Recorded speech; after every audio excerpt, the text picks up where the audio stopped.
안녕하세요.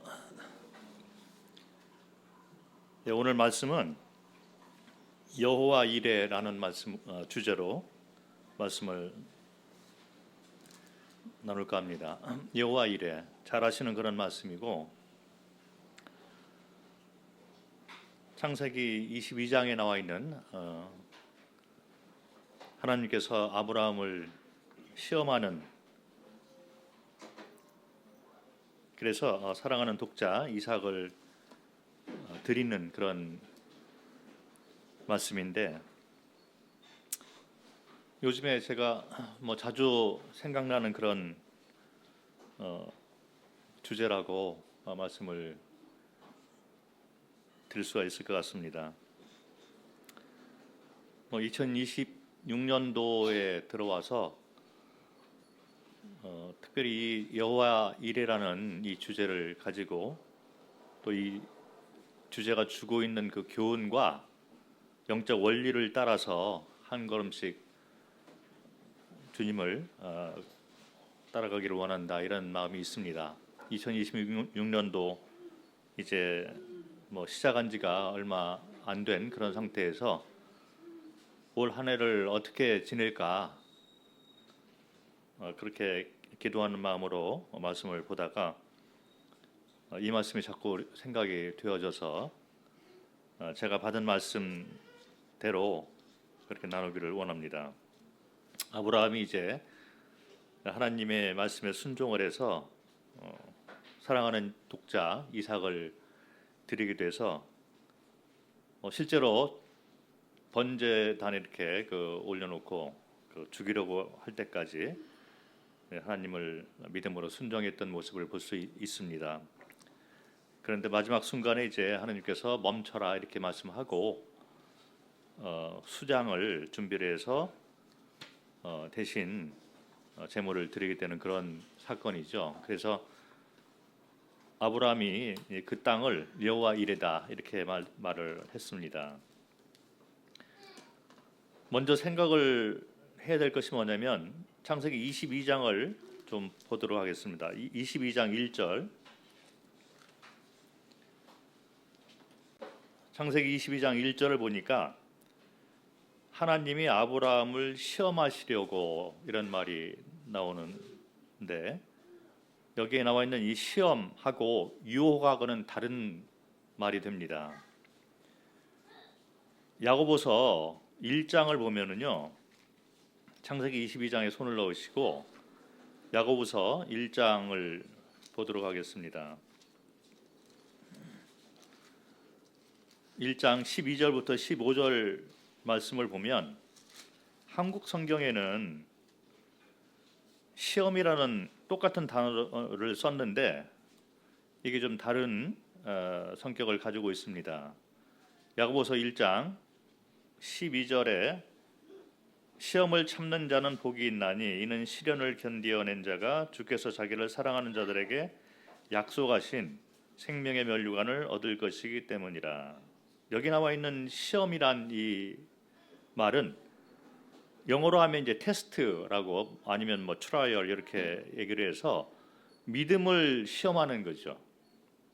그래서 믿음을 이렇게 시험했을 때 하나님을 사랑하는 자들, 믿음의 그 합격을 받은 자들이 이제 면류관을 받게 된다.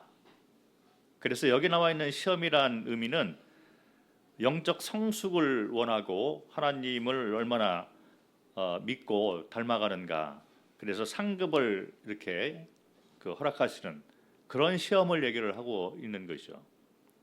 그런데 13절부터 15절까지 나와 있는 이 시험은 유혹이라고 번역을 하는 것이 맞는 것입니다.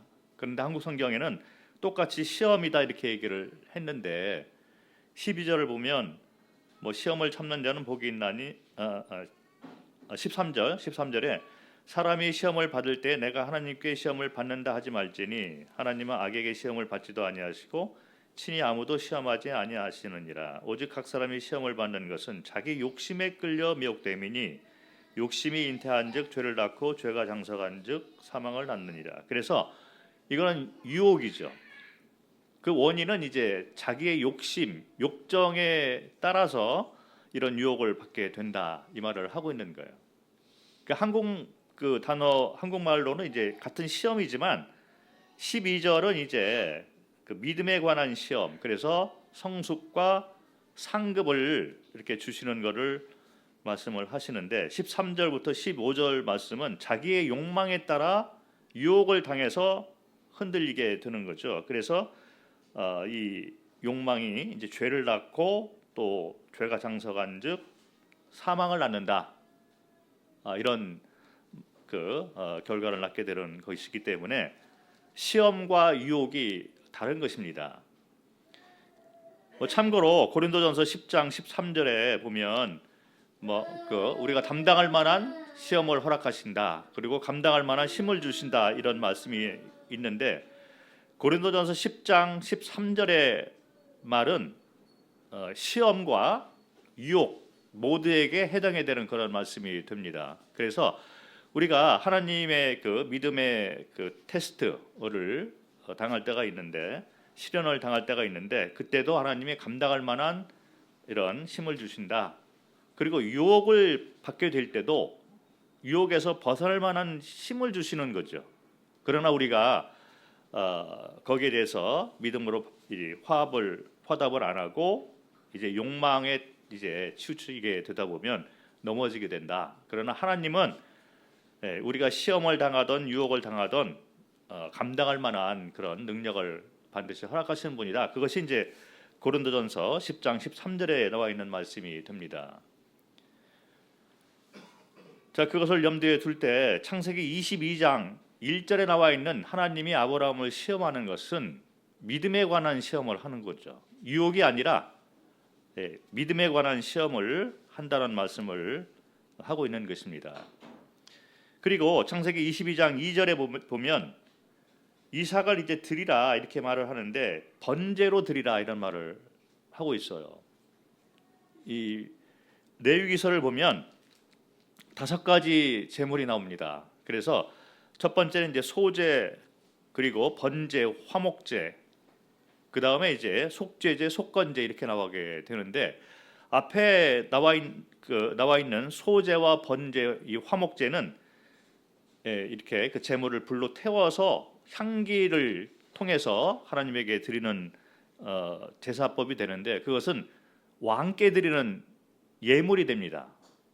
그래서 신약 성경에 보면 에베소서나 히브리서 8장 또 10장 이런 데 보면 2가지 예물을 그 제사법을 얘기를 하고 있어요. 그래서 이 소제, 번제, 화목제는 왕께 드리는, 태워서 드리는, 향기로 드리는 그런 제물이 되는 거죠. 그리고 속죄제, 속건제는 죄와 연관돼서 죄를 지었을 때 드리는 그런 제물이 됩니다. 그래서 여기 나와 있는 창세기 22장 2절에 번제로 드리라 이 말은 왕에게 드려라, 예물로 드려라 이런 의미가 드는 거죠. 아브라함과 이삭의 어떤 죄를 지어서 거기에 대해서 제물을 드려라 이런 말이 아니고 나를 여호와 하나님을 생명의 근원과 왕과 주인으로 믿느냐? 네가 믿을 것 같으면 너의 가장 사랑하는 독자 이삭을 번제로 드리라, 왕께 예물로 드리라 이런 시험을 하고 있는 거죠. 그래서 죄와 관계없는 그런 제물을 드리라 이런 말을 하고 있습니다. 그래서 이 아브라함이 이제 시험을 받게 되는데 히브리서 11장 17절부터 19절을 보면 아브라함은 하나님이 능히 이삭을 죽인다 해도 죽은 자 가운데에서 다시 살리실 줄을 믿는 믿음 가운데 이제 이 시험을 통과한 것을 보게 됩니다. 그래서 그런 믿음을 가지고 시험을 통과한 후에 그 땅을 여호와 이레 이렇게 명칭을 합니다. 그래서 하나님께서 준비하셨다 뭐 이런 의미가 있는데 실제로 여호와 이레라는 말을 이렇게 좀 살펴보면서 그 뜻과 의미에 대해서 좀 생각을 해볼 필요가 있어요. 여호와는 뭐 잘 알고 있고 우리가 공부한 것처럼 그냥 창조주가 아니라 권능을 가지고 모든 것을 일방적으로 주관하시는 그런 창조주가 아니라 여호와 하나님, 우리의 생명의 근원되고 왕과 주인, 재판장 되시는 여호와 하나님이 양방간의 관계 가운데 약속을 하시고 그 약속을 지켜 가시고 소통하고 동행하는 여호와 하나님으로 네가 나를 믿느냐, 이런 의미가 되는 거죠. 그런데 여호와 이레라는 말이 있는데, 이레라는 말은 보신다, 살피신다. 그래서 그 보시고 나중에 이제 준비하시고 공급하신다, 이런 의미가 있어요. 그래서 이레라는 말은 보신다, 아신다, 살피신다, 이런 말이 됩니다. 그리고 보시고 공급하시고, 이런 의미가 여호와 이레라는 말이 됩니다. 그래서 여호와 이레라는 말은 뭐 교회 가운데 또 소위 믿는다는 그 분들 가운데 뭐 붙들고 싶은 그런 단어가 되잖아요. 여호와 이레 하나님이 내가 필요한 것을 공급하셨다, 준비해 주셨다. 그래서 뭐 교회 가운데 여호와 이레 하나님에 대해서 많이 우리가 그 말을 하고 있습니다. 그런데 문제가 좀 있는 게 뭐냐면, 일반적으로 여호와 이레라고 얘기를 하면서 우리는 우리의 필요를 아시고 우리의 필요를 보시고 거기에 맞게 공급하시고 준비하시는 하나님을 말을 하고 있는 경우가 많이 있는 것 같아요. 그런데 그 뜻이 우리가 보고 있는 이 창세기 22장의 의미하고 맞지 않는다는 거예요. 아브라함이 뭐가 필요해서 하나님이 공급하신 것이 아니죠. 이삭이 뭐 필요해서 하나님이 공급한 것이 아닙니다. 믿음을 보시는 거예요. 그래서 여호와 이레라는 말은 우리의 필요를 하나님이 보신다라는 뜻이 아니고, 확실히 좀 해야 될 것 같습니다. 우리 필요를 보시고 공급하신다는 의미가 아니고 우리의 믿음을 보시고 공급하신다는 뜻으로 받아들여야 된다는 거죠. 우리의 믿음을 보시고 거기에 하나님께서 기뻐하시고 준비하시고 공급하신다, 이런 의미로 받아야 될 필요가 있습니다. 그런데 사람들은 복음도 마찬가지고 매일 살아가는 이 삶의 가운데에서 영적 원리도 선물에 초점을 맞춰서 성경을 그렇게 풀이하는 경우가 많이 있는 것 같아요. 그래서 복음도 선물에 초점을 맞춰서 나는 이제 죄사함 받았어, 천국 가. 그래서 선물에 초점이 맞춰져 있는 복음, 그걸 우리가 좋아하죠. 그러나 복음이라는 것은 하나님과의 관계가 회복돼서 주인이 바뀌고 내가 죽은 그런 연합의 관계를 얘기하고 있는 것이 복음의 핵심 내용이 됩니다. 그런데 살아가는 것도, 구원받은 자들이 살아가는 것도 이런 여호와 이레 말씀을 대하면서도 우리의 필요를 하나님이 채워주신다, 공급해 주신다, 이런 식으로 초점에 그 선물에 초점을 맞춰서 이 성경을 보는 경우가 많이 있는 것 같아요. 한마디로 말씀을 드리면 기복신앙이죠. 우리는 우리가 필요한 것을 하나님이 공급해 주시는 걸로 이 말씀을 보는 경우가 많이 있는데 그렇지가 않습니다. 창세기 22장에 나와 있는 여호와 이레의 주제는 뭐냐면 너희의 믿음을 보여라, 이 말씀이 되는 거예요. 그리고 그 믿음을 하나님께서 기뻐하실 때 하나님께서 준비하시고 일하시고 공급해 주시는 메시지를 담고 있는 것이 여호와 이레의 주제가 되는 것입니다. 결론적으로 말씀을 드리면 여호와 이레의 하나님을 만나기 위해서는 우리가 믿음이 있어야 된다는 얘기를 하고 있는 거예요. 그래서 이 아브라함을 하나님께서 시험하실 때 너의 믿음을 보여라, 이렇게 하신 것이죠. 그래서 아브라함은 믿음의 이 길을 갖고 거기에 합격해서 이제 그 하나님께서 복을 또 약속하시고, 그래서 그 땅을 여호와 이레다, 이렇게 명칭한 것을 볼 수가 있습니다. 이것은 제가 스스로 생각한 말이 아니라 창세기 22장을 보면 그 말씀이 그대로 맞다라고 우리가 받아들일 수가 있는데, 말씀을 보도록 하겠습니다. 창세기 22장 12절 말씀. 22장 12절. 사자가 이르시되 이 아이에게 내 손을 대지 말라 그에게 아무 일도 하지 말라 내가 내 아들 내 독자까지도 내게 아끼지 아니하였으니 내가 이제야 내가 하나님을 경외하는 줄을 아노라. 독자를 아끼지 아니하고 주었다.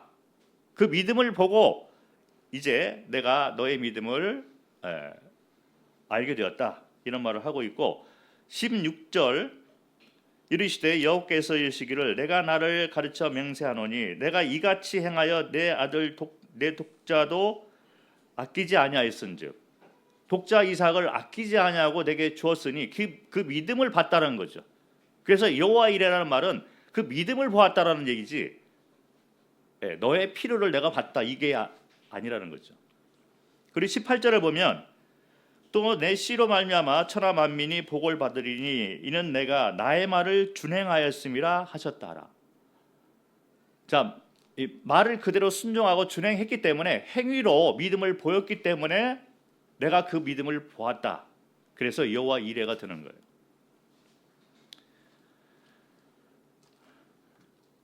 그래서 여호와 이레 하나님을 생각할 때 우리는 먼저 하나님을 향한 믿음이 있어야 됩니다. 흔들리지 아니하고 두리번거리지 않고 지체하지도 않고 변명하지도 않고 타협하지도 않고 세상이나 또 사람을 의지하지 아니하고 여호와께서 나의 왕이고 주인이시고 선악의 기준을 정하시는 재판장이라. 그리고 이분은 선하신 분이고 나를 선하게 인도하시고 최선의 길로 인도하시고 최상할 것을 주시는 나의 사랑하는 하나님으로 믿는 믿음으로 우리가 행할 때 우리는 끝에 가서 여호와 이레의 하나님을 만나게 된다는 것이 창세기 22장의 교훈이 됩니다. 자, 그러면 창세기 22장이 나오기까지 이 아브라함이 어떤 믿음의 여정을 지내왔는가를 먼저 살펴볼 필요가 있는 것 같아요. 여호와 이레를 얘기를 하면서 창세기 22장에 나와 있는 아브라함의 믿음만을 우리가 얘기하고 있는데 창세기 22장까지 오기까지 하나님께서 이제 아브라함을 다루시는 것을 볼 수가 있습니다. 금방 이렇게 되어진 그런 믿음이 아니라 믿음의 여정 가운데 나온 창세기 22장이 되는 거예요. 창세기 22장은 아브라함의 삶 가운데 믿음이 정점을 찍고 있는 그런 시기에 이와 같은 시험을 한 것을 우리가 볼 수가 있습니다. 그래서 사랑하는 독자 이삭을 드려라 이렇게 말씀하시고 그거를 믿음의 시험으로 이제 줬는데 이삭은 아브라함의 삶 가운데 믿음의 결정체가 됩니다. 그리고 소망의 결정체, 사랑의 결정체가 되는 거예요. 다시 말씀을 드리면 아브라함 삶 전체가 이삭의 이 독자, 이 아들이 되는 것입니다. 그런데 그걸 드려라 이렇게 말을 하고 있는 거예요. 아브라함의 믿음이 어떠했는가를 우리가 먼저 살펴보려면 창세기 12장으로 돌아가야 되는 걸로 다들 알고 있습니다. 창세기 12장을 보면 잘 아시는 바와 같이 이제 하나님께서 부르시는 장면이 나오죠. 그리고 1절부터 보면 여호와께서 아브라함에게 이르시되 너는 너의 고향과 친척과 아버지의 집을 떠나 내가 내게 보여줄 땅으로 가라. 내가 너로 큰 민족을 이루고 내게 복을 주어 내 이름을 창대하게 하리니 너는 복이 될지라. 축복하는 자에게 복을 내리고 너를 저주하는 자에게 저주하리니 땅의 모든 족속이 너로 말미암아 복을 얻을 것이다. 이런 약속을 했어요. 마치 우리가 구원을 받았을 때 하나님의 약속을 받은 자가 됩니다. 아브라함을 이렇게 부르셔서 복을 약속을 하시잖아요. 그런 것처럼 구원받은 모든 성도들도 구원받을 때 부르심이 있습니다. 불러 세워 놓은 거죠. 어둠 가운데서 불러서 빛 가운데 이렇게 옮겨 놓으신 이것이 이제 구원받은 자의 신분이 되는 거죠. 그리고 약속을 하십니다. 너는 내 것이다. 나의 자녀다. 그리고 성령이 우리 몸속에 이제 내주하시고 우리 몸이 성전이 됩니다. 그 외에도 마태복음 28장 20절에 보니까 세상 끝날까지 너희와 항상 함께 하겠다 이런 약속을 하시고, 로마서 8장 37절부터 39절 이런 데 보면 이 모든 일에 우리를 사랑하시는 이로 말미암아 우리가 넉넉히 이긴다. 그래서 사망과 생명이나 천사나 권세자, 현재일, 장래일, 그리고 능력이나 높음이나 깊음이나 이런 다른 어떤 피조물이 우리를 예수 그리스도 안에 있는 하나님의 사랑으로부터 빼앗을 수 없다, 끊을 수 없다. 너무나 명확한 약속들을 해 놓은 것을 볼 수가 있습니다. 아브라함도 그런 복을 받고 이제 자기가 살던 땅에서 부름을 받고 나오는 것을 볼 수가 있습니다. 그런데 문제가 있어요.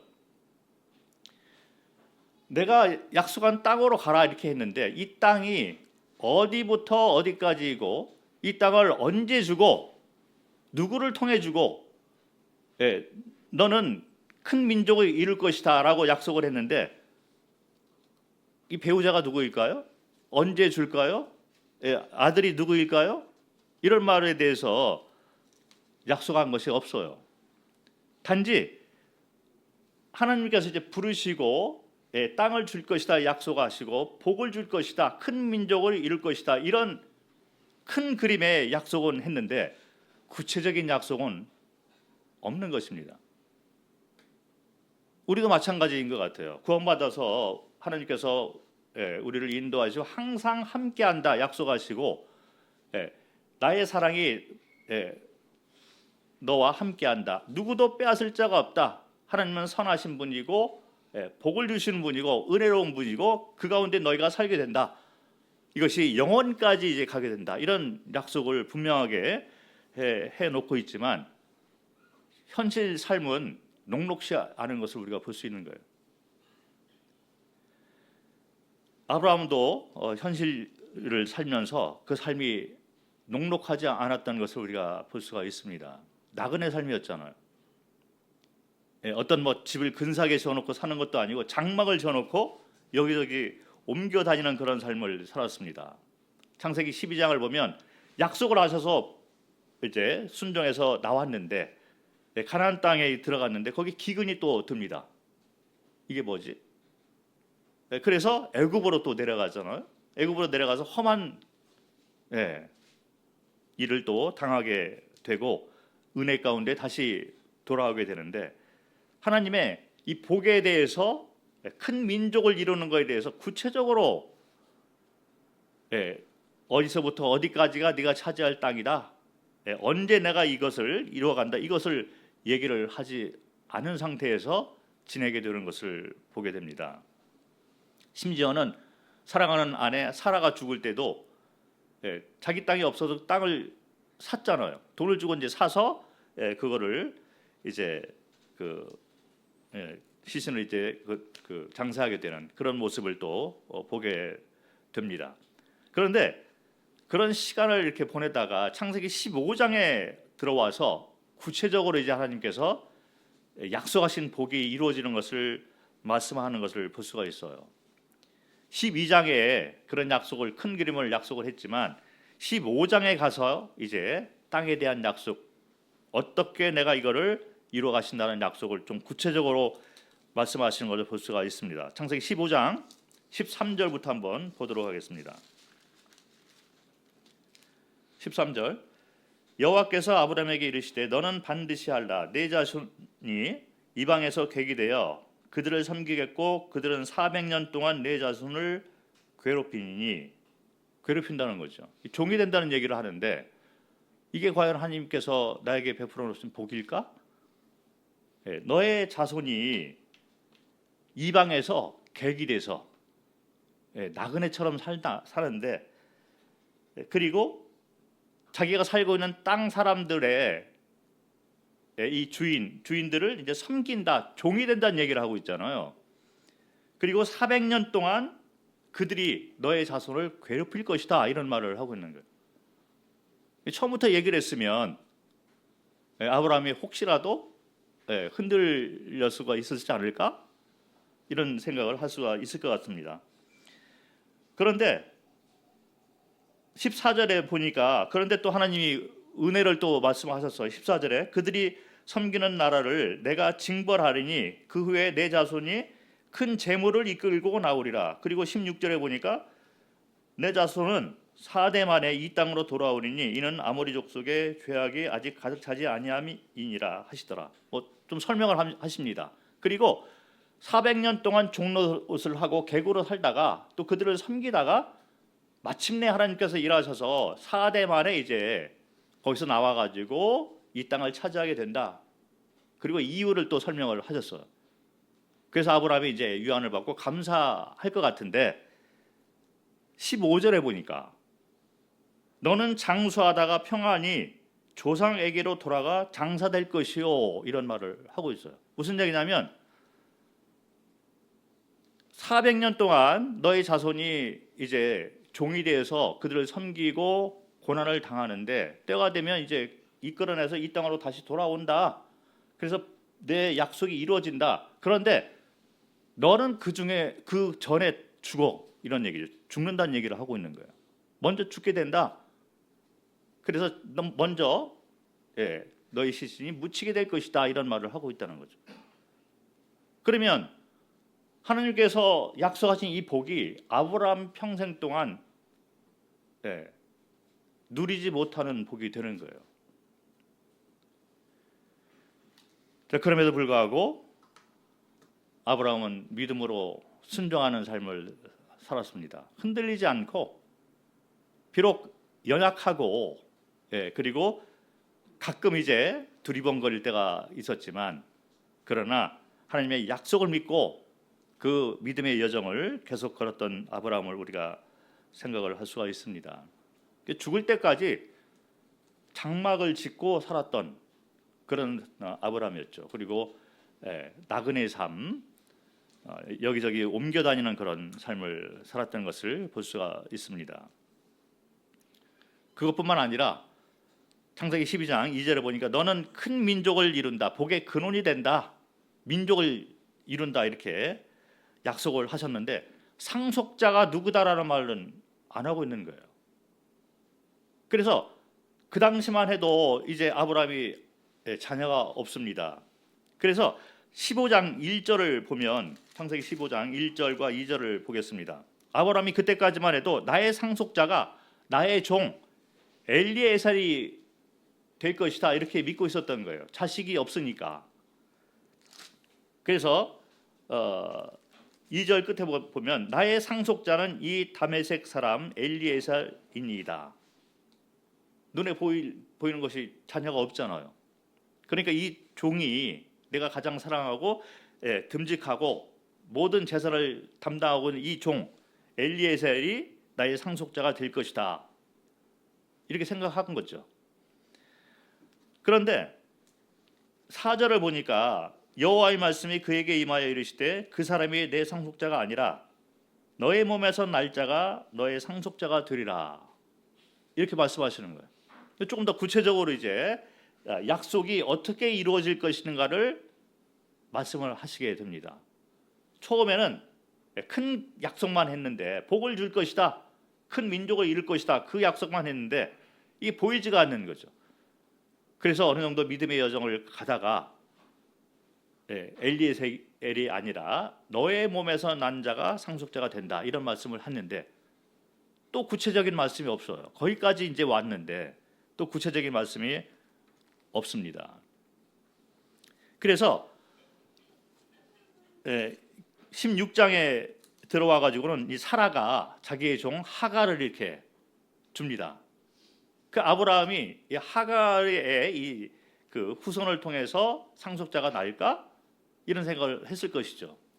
마침내 하갈을 통해서 이스마엘이 탄생을 합니다. 그 아브라함이 이스마엘이 자기의 상속자인 줄 알고 있는 것이 성경에 나와요. 여기 보면 창세기 17장 17절과 18절을 보겠습니다. 아브라함이 엎드려 웃으며 마음속으로 이르되 100세 된 사람이 어찌 자식을 낳을까? 사라는 90세니 어찌 출산하려 하고 아브라함이 이에 하나님께 아뢰되 이스마엘이 하나님 앞에 살기를 원하나이다. 자, 이스마엘을 통해서 큰 민족이 이루어질 것이 아닙니까? 아브라함의 믿음이 그랬다는 거죠.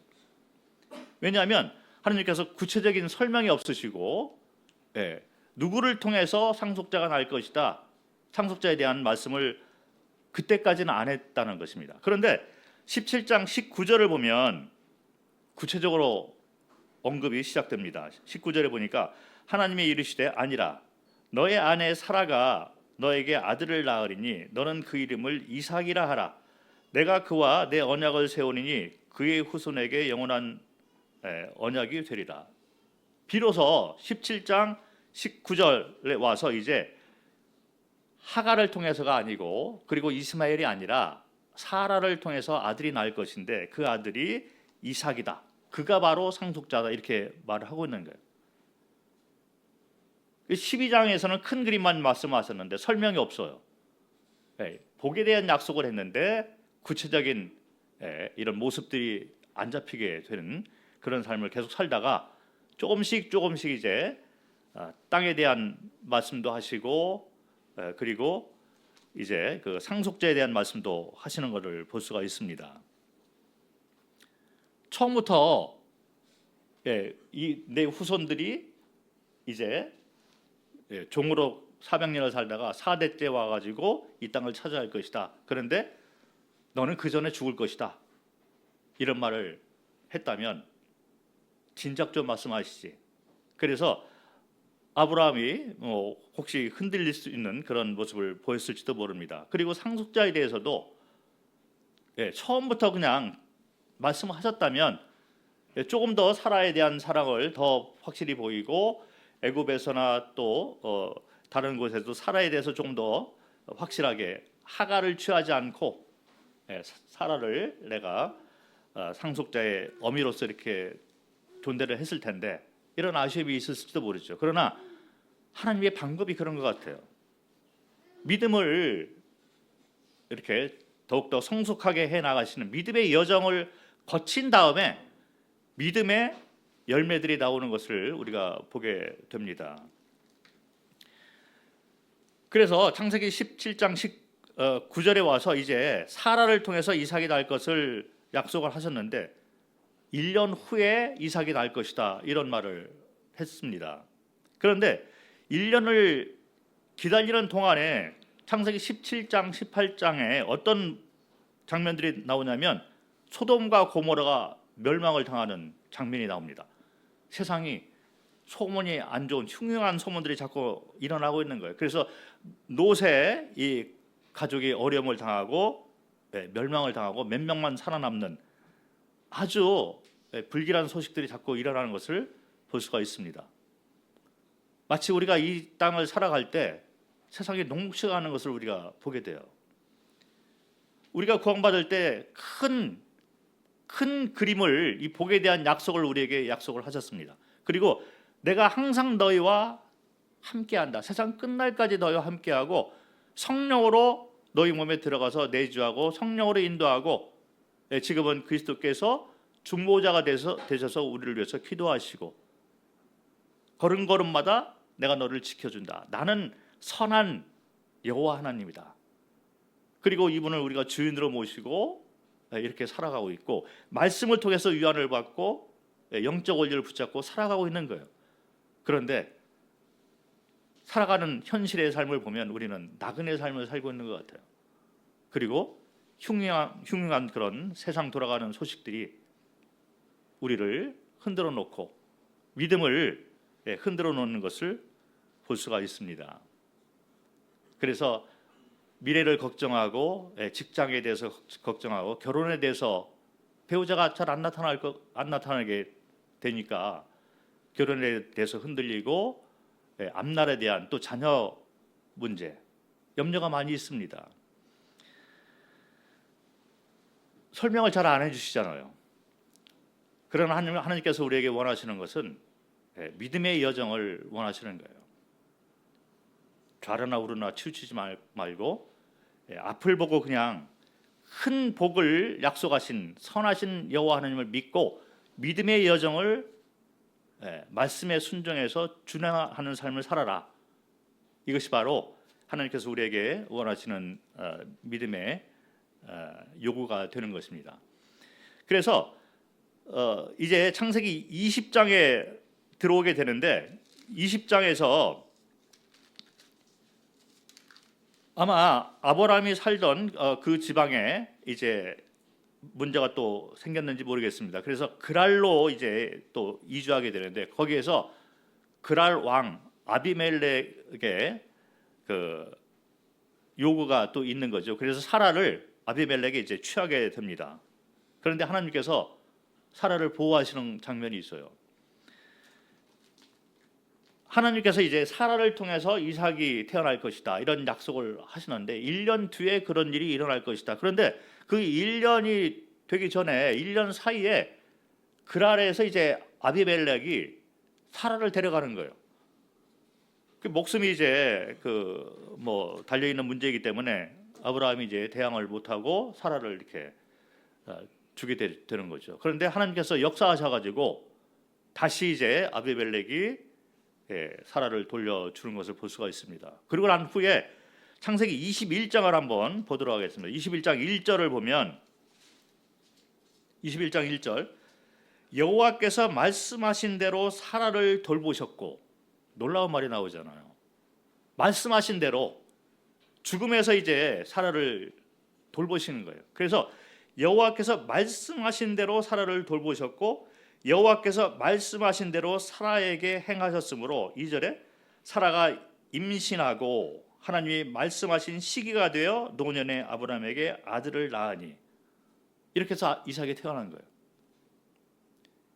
이 믿음의 여정을 겪으면서 순환을 겪기도 하고 아브라함의 연약과 사라의 연약이 다 드러나는 그런 일들을 다 당하게 되는 거죠. 그런데 결국에 가가지고 하나님이 말씀하시는 대로 사라를 돌보시고 보호하시고 말씀하신 대로 이삭이 태어난 것을 보게 되면서 아브라함의 눈앞에 이제 이삭이 있습니다.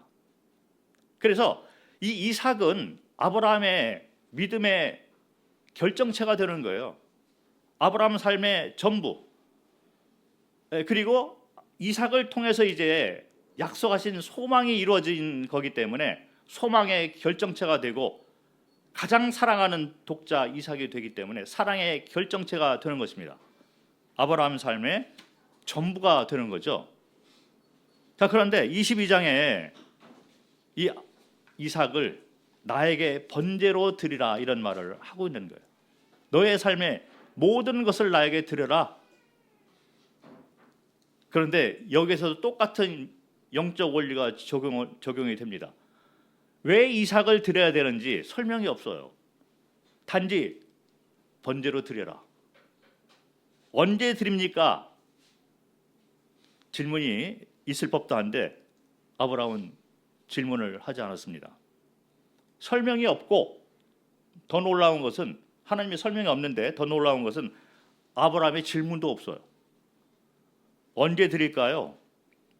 그리고 또 사라가 가슴이 아프고 힘든 그런 심정일 텐데 사라에게 어떻게 설명할까요?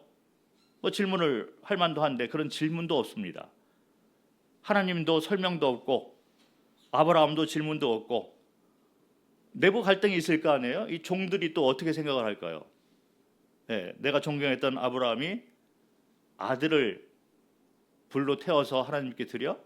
이방인들이나 하는 일인데 오해도 있을 거고 내분이 있을 거고 내부뿐만 아니라 이방 사람들 주변에 있는 사람들이 하나님을 믿는 아브라함을 하나님께서 축복하셔서 이렇게 이삭도 주고 지키시고 사라를 돌보시고 이렇게 했는데 이상한 일을 하기 시작하네. 우리가 행하는 그런 이방 제사법 이런 것을 따라하나? 그들의 조롱과 오해도 있을 것인데 거기에 대해서 어떻게 설명을 할까요? 질문을 할 법도 한데 하나님의 설명도 없지만 아브라함의 질문도 없는 것을 우리가 보게 됩니다. 이것이 아브라함이 시험을 이제 통과하게 되는 믿음의 결정체가 되는 거예요. 조금 더 이따 떠날까요? 하는 일은 변명도 없고 지체함도 없고 여기 창세기 22장 3절을 보면 번제로 드리라 한 후에 3절에 보니까 막바로 이제 아브라함이 아침에 일찍이 일어나 그 일을 행하기 시작하는 거예요. 지체함도 없고 동요도 없고. 그리고 4절에 보니까 3일 동안 아브라함이 이삭을 데리고 갑니다. 모리아 산으로 올라가기 위해서 3일 동안 이제 긴 여정을 하게 되는데 그 동안에도 질문이 없어요. 동요함도 없고 뒤를 돌아보는 것도 없고 타협도 없습니다. 머무는 것도 없고 그냥 가는 거죠. 믿음에 순종해서 믿음을 가지고 이제 말씀에 순종해서 가는 것을 볼 수가 있습니다. 그리고 5절에 보니까 종들에게 말을 하는데 확신에 찬 그런 말을 하고 있는 거죠. 5절에 이에 아브라함이 종들에게 이르되 너희는 나귀와 함께 여기서 기다리라. 내가 아이와 함께 저기 가서 예배하고 우리가 너희에게로 돌아오리라. 이렇게 확신에 찬 말씀을 했는데 19절에 보면 그 말씀을 그대로 이행한 것을 볼 수가 있습니다. 간증이죠. 보이지 않지만 앞에 대해서 보이지 않지만 그러나 아브라함이 말씀에 순종해서 하나님을 믿고 내가 둘이 갔다가 이제 둘 다 돌아온다. 그런데 19절을 보면 그렇게 되었습니다. 19절에 보니까 이에 아브라함이 그의 종들에게로 돌아가서 함께 떠나 브엘세바에 이르러 거기 거주하였더라. 아브라함과 이삭이 안전하게 돌아온 것을 간증으로 이렇게 적어놓은 것을 우리가 볼 수가 있습니다. 그런데 7절에 보니까 마지막 시험 단계가 이렇게 있는 것을 볼 수 있어요. 이삭이 질문을 하고 있잖아요. 하나님의 설명도 없고 아브라함의 질문도 없었는데 이삭이 아브라함에게 질문을 합니다. 이삭이 그 아버지 아브라함에게 말하여 이르되 내 아버지야 하니 그가 이르되 내 아들아 내가 여기 있노라. 이삭이 이르되 불과 나무는 있거니와 번제할 어린 양은 어디 있나이까. 마지막으로 흔들어 놓는 시험이 될 수도 있을 것입니다. 가장 사랑하고 믿음의 결정체, 소망의 결정체, 사랑의 결정체인 이삭을 죽이러 올라가고 있는데 이삭이 질문을 하는 거예요. 재물이 어디 있습니까? 동요할 만한 그런 시험이 될 걸로 생각이 되어집니다. 그런데 하나님이 자기를 위하여 친히 준비할 것이니 그 얘기는 뭐냐면 하나님이 준비할 것이니 우리는 믿음으로 우리 갈 길을 가자 이런 얘기를 하고 있는 거죠. 자, 이것이 아브라함의 믿음이 됩니다. 하나님이 준비할 것이기 때문에 우리는 앞이 보이지 않고 명확한 것이 없지만 그러나 우리는 믿음으로 우리 갈 길을 가자.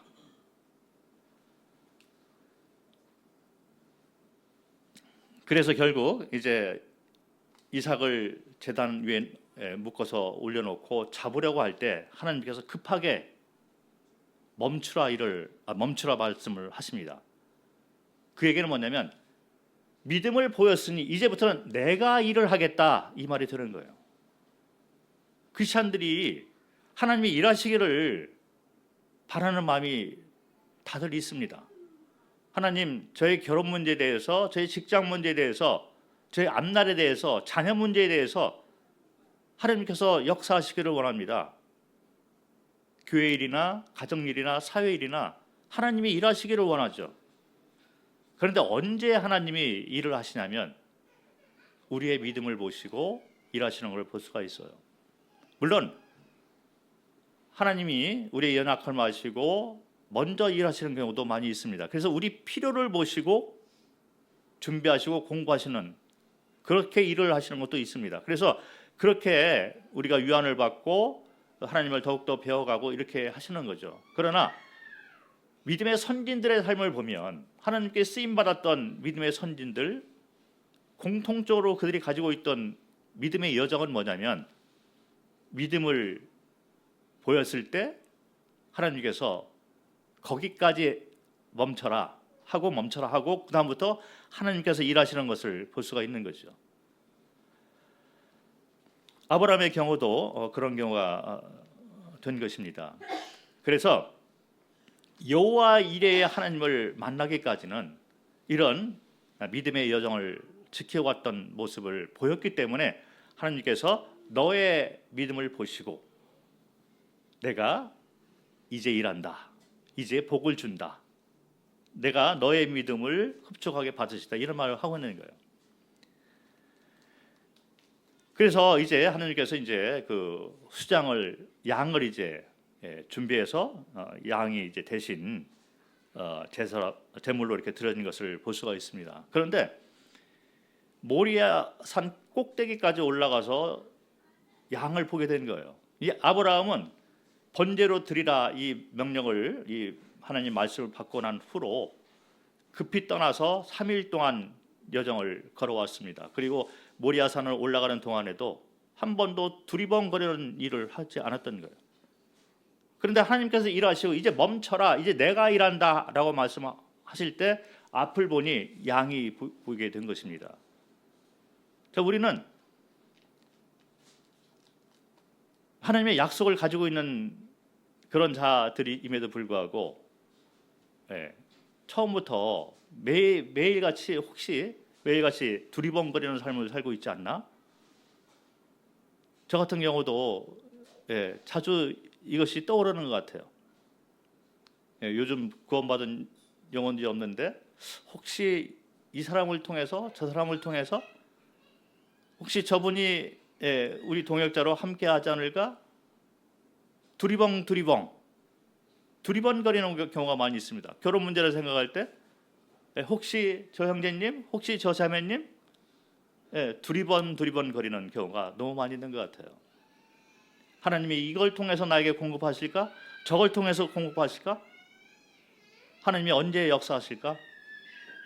이것이 하나님이 준비하신 양일까? 재물일까? 좌로나 우로나 두리번거리는 경우가 많이 있는 것 같습니다. 그런데 하나님의 시기가 있다는 거예요.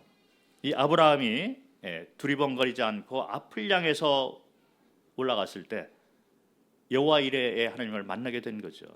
그래서 앞을 보니 양이 있는 것을 보게 됩니다. 그때까지 두리번거리지 않았다. 아브라함이 가졌던 믿음을 보면 히브리서 11장을 한번 보도록 하겠습니다. 히브리서 11장 18절과 19절. 아브라함이 가지고 있었던 믿음은 어떤 믿음이었을까? 히브리서 11장 18절. 그에게 이미 말씀하시기를 내 자손이라 칭할 자는 이삭으로 말미암으리라 하셨으니 그가 하나님이 능히 이삭을 죽은 자 가운데서 다시 살리실 줄로 생각한지라. 비유건대 그를 죽은 자 가운데서 도로 받은 것이니라. 이분이 나의 생명의 근원이고 왕이고 주인으로 믿었다는 거예요. 우리가 지식으로 알고 있고 말로 고백을 할 수가 있습니다. 그러나 믿음의 여정 가운데 그렇게 믿음을 가지고 살기는 쉽지 않다는 거죠. 그래서 여호와 이레라는 말은 너의 믿음을 보여라. 그리고 내가 일하겠다. 그리고 상을 주겠다. 이런 말씀을 하고 있는 거죠. 야고보서 2장을 보도록 하겠습니다. 야고보서 2장 21절부터 24절 말씀. 우리 조상 아브라함이 그 아들 이삭을 제단에 바칠 때 행함으로 의롭다 하심을 받은 것이 아니냐. 내가 보거니와 믿음이 그의 행함과 함께 일하고 행함으로 믿음이 온전하게 되었느니라. 이에 성경에 이른 바 아브라함이 하나님을 믿으니 이것을 의로 여기셨다는 말씀이 이루어졌고 그는 하나님의 벗이라 칭함을 받았나니 이로 보건대 사람이 행함으로 의롭다 하심을 받고 믿음으로만 아니니라. 우리가 말하고 있는 믿음은 삶이 연결되는, 행함이 연결되는 믿음을 말을 하고 있는 거예요. 성경에서 요구하는 믿음의 삶이란 지식이 아니고 입술로 드리는 그런 믿음이 아니라 행함이 있는, 아브라함이 보였던 그런 행함이 있는 믿음을 하나님께서 우리에게 요구하신다는 거죠. 그래서 우리 삶 가운데 유혹이 있고 또 염려가 있어서 우리를 흔들어 놓을 때가 너무 많이 있는 것 같아요.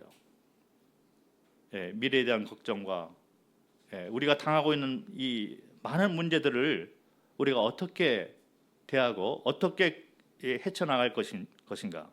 하나님의 선하심을 믿고 또 그 약속과 최선의 길을 인도하시고 최선의 것을 주시는 하나님을 믿고, 어쩌면 우리가 살아가는 동안에 이런 것을 받지 못할 수도 있지만 우리에게는 영원한 삶의 약속이 되어 있다는 거죠. 아브라함이 가나안 땅을 언제 차지할 것인가? 본인이 살아있을 동안에는 가나안 땅에 이스라엘 자손의 왕국이 세워지는 것이 없다는 거죠.